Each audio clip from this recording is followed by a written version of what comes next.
आज का ये एपिसोड शुरू करने से पहले एक छोटी सी बात। क्या आप भी अपना पॉडकास्ट बनाने की सोच रहे हैं? तो एंकर ट्राई कीजिए।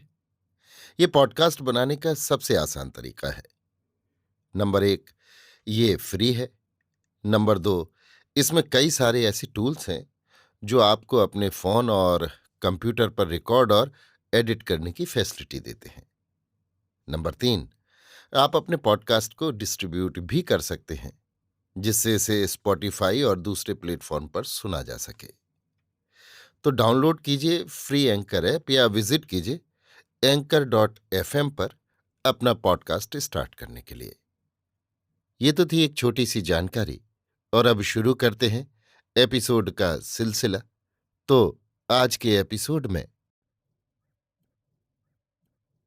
लीजिए सुनिए विश्वंभर नाथ शर्मा कौशिक की लिखी कहानी धर्म का धक्का, मेरी यानी समीर गोस्वामी की आवाज में। शाम को 7 बज चुके थे। इसी समय नगर की एक गली में एक सन्यासी ये कहता हुआ फेरी लगा रहा था, चुन चुन माटी महल बनाया, लोग कहें घर मेरा है, ना घर मेरा ना घर तेरा, चिड़िया रैन बसेरा है। रामा मर गए कृष्णा मर गई सख्खू बाई, उस मालिक से प्रीत लगाओ जिसकी मौत न आई। अलख निरंजन, 2 सेर आटा, सेर भर चावल, पाव भर दाल और 16 कन्नियों का सवाल है, आज ही आज मिलेंगे। अलख निरंजन।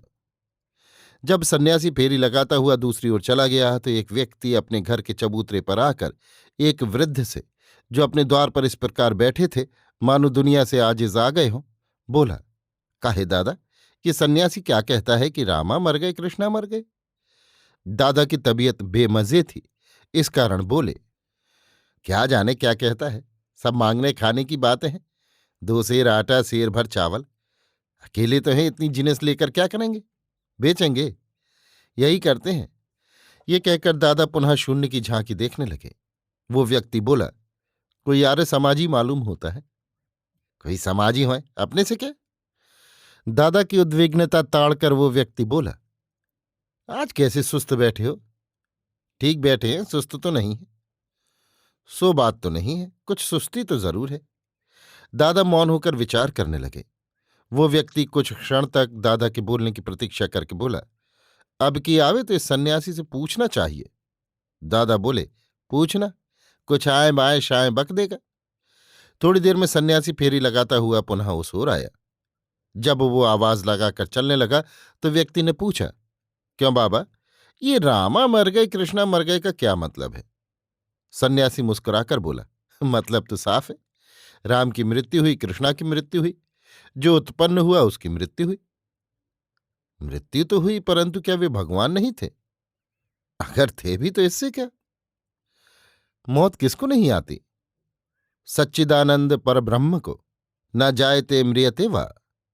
न वो जन्म लेता है न मरता है, जो अजर अमर अविनाशी नित्य है, उससे प्रीत लगाना चाहिए। नाशवान चीजों से चित्त लगाने में तो क्लेश ही क्लेश है। उस वस्तु का नाश होने पर महान क्लेश होता है, अथवा उस वस्तु को छोड़कर स्वयं जाने में भी क्लेश होता है। अंत समय उसी में प्राण अटके रहते हैं। इससे इन सब चीजों को त्याग कर केवल उससे प्रीत लगा जो अजर अमर अविनाशी है। कहीं भी जाओ, कहीं भी रहो, हर समय तुम्हारे साथ है, तुम्हारे पास है। दादा बड़े ध्यान से सन्यासी की बात सुन रहे थे। जब सन्यासी अपना कथन समाप्त करके जाने लगा तो बोले, ठहरो। सन्यासी ठहर गया। बाबा घर के भीतर चले गए और कुछ देर बाद आटा दाल इत्यादि लेकर निकले और बोले, ल्यो महाराज। सन्यासी ने सब सामान बांध लिया। इसके पश्चात दादा ने उसे 1 रुपया देते हुए कहा, अब तो आपका सवाल पूरा हो गया? हाँ, पूरा हो गया, बस अब जाते हैं। कहाँ ठहरे हो बाबा? दादा ने पूछा। गंगा तट पर, घाट के निकट। ये कहकर सन्यासी चल दिया। सन्यासी के चले जाने पर उस व्यक्ति ने पूछा, कहाँ तो आप सन्यासी पर इतने नाराज थे कि खाने कमाने वाला बता रहे थे, और कहाँ स्वयं आपने ही सारा सामान दे दिया? दादा बोले, भाई बात उसने ऐसी कही कि चित्त को जंच गई। सच्ची बात कही। नाशवान से चित्त लगाने में दुख ही दुख है। सुख तो केवल भगवान से चित्त लगाने में है, जो हर समय पास रहते हैं। वो व्यक्ति हंस पड़ा। दादा ने पूछा। हंसे क्यों? हंसे यों कि सन्यासी ने एक चुटकुले में आपको बस में कर लिया। बस में तो खैर क्या कर लिया, परंतु कही पते की इतना जरूर मानना पड़ेगा। ये तो पुरानी बात है, कोई नई बात नहीं है। समय की बात है, इस समय सुनते ही समझ में आ गई। वैसे न जाने कितनी बार सुन चुके थे, तब नहीं जची। जान पड़ता है घर में कुछ झगड़ा हुआ है, तभी इतनी जल्दी जंच गई। झगड़ा तो ये दुनिया ही है। जब तक दुनिया है तब तक झगड़ा ही झगड़ा है। और अब तो वो जमाना लगा है कि सब अपने ही मतलब की सोचते हैं, अपने मतलब को कहते हैं। ना कोई बड़े को मानता है ना छोटे को। ये कहकर दादा भीतर चले गए। दूसरे दिन दादा उक्त सन्यासी के पास पहुंचे। गंगा तट पर एक फूस की झोपड़ी में बाबा जी बैठे थे। दादा को देखकर मुस्कुराते हुए दादा का स्वागत करने के पश्चात सन्यासी ने कहा, कहिए। दादा हाथ जोड़कर बोले, ऐसे ही आपके दर्शन को चला आया। अच्छा अच्छा। कुछ देर तक मौन बैठे रहने के पश्चात दादा बोले, महाराज, मेरा चित्त संसार से बहुत ऊब उठा है। क्यों? सन्यासी ने पूछा। घर के सब आदमी अपने अपने मन के हो गए हैं। हमारी न कोई सुनता है और न मानता है। हम देख देख कर अपना खून जलाया करते हैं। ये बड़ा क्लेश है। हाँ, कुछ पूछिए नहीं, चित्त बड़ा अशांत रहता है। अवश्य रहता होगा। इसका कोई उपाय है? संसार में कोई ऐसी बात नहीं जिसका उपाय न हो। उपाय है तो बताइए, आपकी बड़ी कृपा होगी। उपाय है ईश्वर भजन। ईश्वर भजन ही तो नहीं होता। होगा क्यों नहीं? अभ्यास करने से सब होगा। तुम्हारे पास कुछ धन है? दादा सन्यासी का मुंह ताकने लगे। यदि शांति चाहते हो तो हमारी बात का ठीक ठीक उत्तर दो। दादा बोले, हाँ, कुछ धन तो है। लड़कों से छिपाकर अपने बुढ़ापे के लिए रख छोड़ा है। अच्छा, तो पहले वो सब धन हमारे पास ले आओ। जब तक वो तुम्हारे पास रहेगा तब तक तुम्हें शांति नहीं मिलेगी। तुम्हारी अशांति का कारण वही है। हमारी अशांति का कारण वो नहीं है। है कैसे नहीं? तुम्हारा चित्त धन के कारण ही स्थिर नहीं रहता है। कैसे कहें? देखो, जब तुम्हें कोई कुछ कहता है तो तुम्हें अपने धन के कारण वो बात असहनीय लगती है। धन का अहंकार उत्पन्न होता है। इसी प्रकार धन के कारण ही तुम्हारे अंदर राग द्वेष स्थान किए हुए है। अतएव अपना वो धन लाकर हमें दो, हम भंडारा करके उसे खर्च कर दें। बस तुम्हें शांति मिल जाएगी। जाओ, कल सब लेते आना। दादा विचार करते हुए घर आए। मन में बड़े तर्क वितर्क संकल्प विकल्प करते रहे। अंतोतगत्वा यही निश्चय किया कि जब सन्यासी से बात हो चुकी है तब उसकी बात न मानने से अकल्याण हो सकता है। ये सोचकर दादा ने 2000 रुपये के लगभग जो उनके पास थे ले जाकर सन्यासी के सन्मुख रख दिए। सन्यासी रुपये देखकर बोला, सब ले आए? हाँ महाराज। अच्छा, तो कल भंडारे का प्रबंध होगा। थोड़ी देर बैठकर दादा चल दिए, परंतु उन्हें रह रहकर रुपयों का ध्यान आ रहा था। कभी सोचते थे कि रुपए देकर ठीक नहीं किया, फिर सोचते थे कि रुपयों का न रहना ही अच्छा है। दूसरे दिन जब दादा भंडारे का प्रबंध देखने के लिए सन्यासी के पास गए तो झोंपड़ी को खाली पाया।